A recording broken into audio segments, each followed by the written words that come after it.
오늘 우리가 읽은 말씀은 예수님께서 귀신으로 인해 말을 하지 못하는 사람에게서 귀신을 쫓아내어 말을 할 수 있게 하신 기적의 이야기로 시작을 하고 있습니다. 이 일을 본 모든 사람들은 놀랐습니다. 그런데 이 놀란 무리들 가운데 일부는 예수님께서 귀신의 왕 바엘세불을 힘입어 귀신을 쫓아낸다라고 하면서 예수님께서 하신 일을 깎아내리는 사람들이 있었습니다.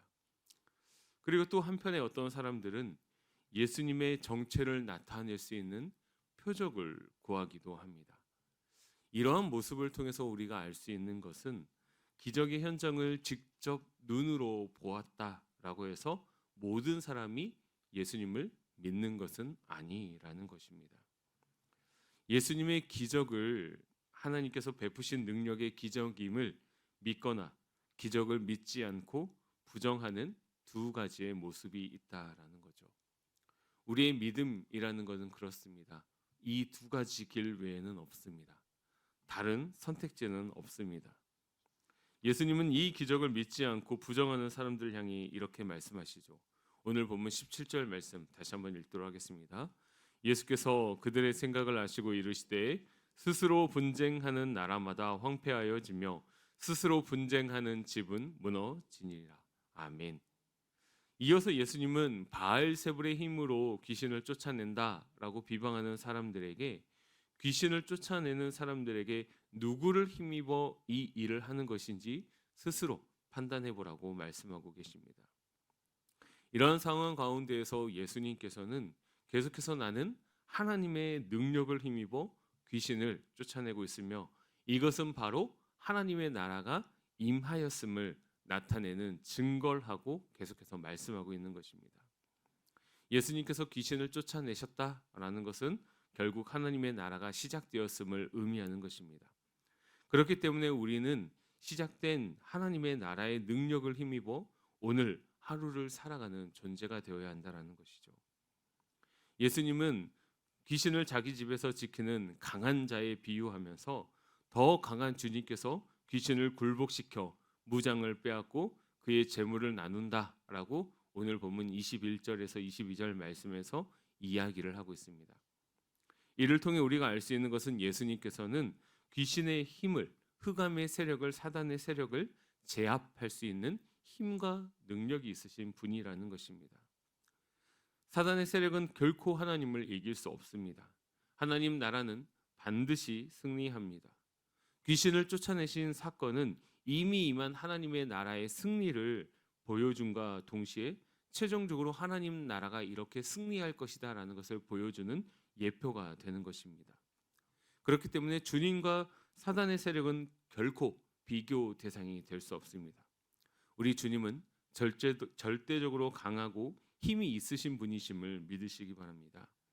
빛이 없는 캄캄한 어두운 상황 가운데서도 하나님 나라는 더욱더 견고히 세워져 갈 것이고 더욱더 크게 확장될 것입니다. 왜냐하면 하나님께서 이미 승리하셨고 심판의 날에 최종적인 승리를 세상에 보이시고 선포할 것이기 때문입니다. 이때 모든 사람들은 선택해야 할 순간이 찾아올 것입니다. 오늘 본문 23절에 나와 있는 것처럼 우리 함께 읽어볼까요?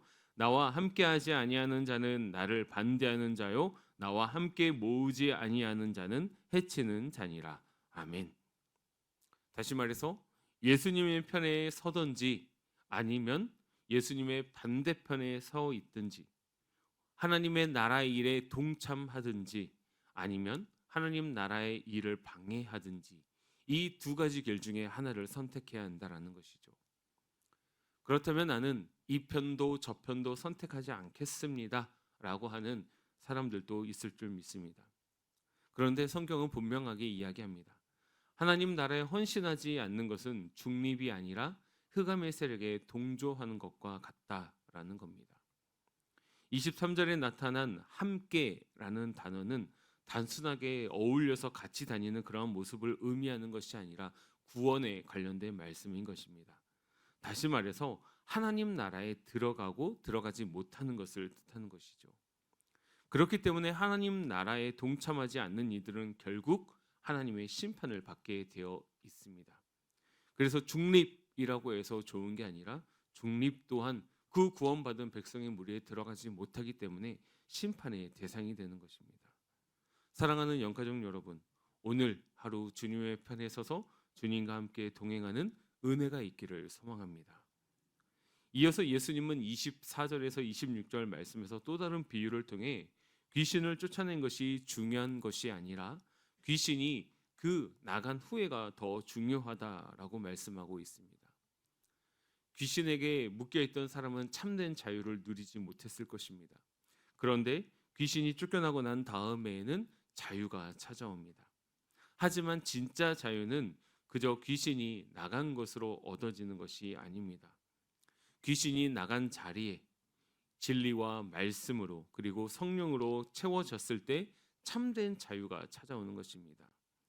예수님은 그 귀신이 나갔다가 하나님의 말씀과 또 진리와 성령으로 채워지지 않는다면은 더 강하고 악한 귀신들을 데리고 다시 들어갈 수 있음을 말씀하고 있습니다. 다시 말해서 참 자유를 주시는 예수님을 믿고 그 말씀대로 살지 않는다면은 아무 소용이 없는 것입니다. 일시적으로 잠깐 자유를 누릴 수는 있지만 그 후엔 더 고통스러울 뿐입니다. 왜냐하면 우리의 대적 마귀가 우는 사자와 같이 두루 다니며 삼킬 자를 찾고 있기 때문입니다. 그렇기 때문에 주님이 없는 자유는 거짓된 것이며 헛된 꿈에 불과할 뿐입니다. 예수님께서 이러한 말씀을 하실 때 갑자기 한 여자가 끼어듭니다.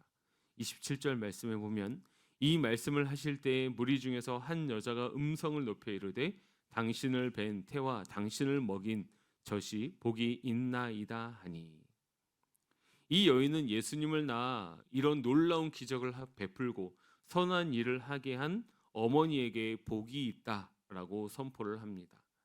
하지만 예수님은 이상하게 이 말에 반응하지 않습니다.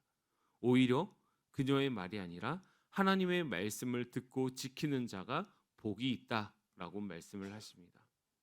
이것은 하나님의 말씀에 귀를 기울이며 말씀대로 살아내고 지켜나는 순종의 모습을 가진 자가 더 귀하다라고 말하고 있는 것이죠.